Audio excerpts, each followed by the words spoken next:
In 1775, it's the best of times in England, it's the worst of times in France. A banker named Jarvis Lorry meets a pretty girl named Lucy Minette who thinks her father died. Plot twist, he actually got out of prison years ago and is staying with a couple named Mr. and Mrs. Defarge in Paris. Lorry and Lucy bring her dad, Dr. Minette, back to London.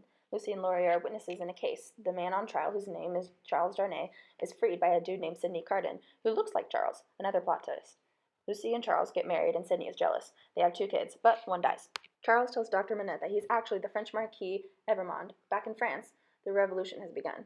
Charles gets a letter that people on his property in France are getting pretty violent. He secretly heads off to France. Charles gets arrested for being an immigrant. Lucy and her daughter show up. Surprise!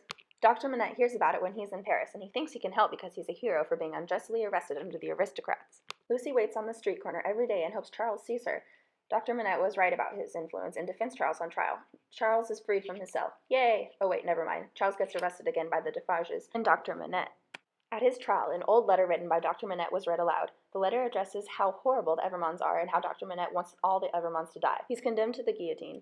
But there's a plan. Remember that Sidney dude that looks like Charles? Well, he takes his place in the cell and has a plan to send him back to England with the whole crew. Minette successfully leave France and head back to England. Miss Pross, Lucy's old nanny, kills Madame Defarge. In the last few minutes of Sidney's life, he kisses a fellow innocent prisoner, then gets his head chopped off.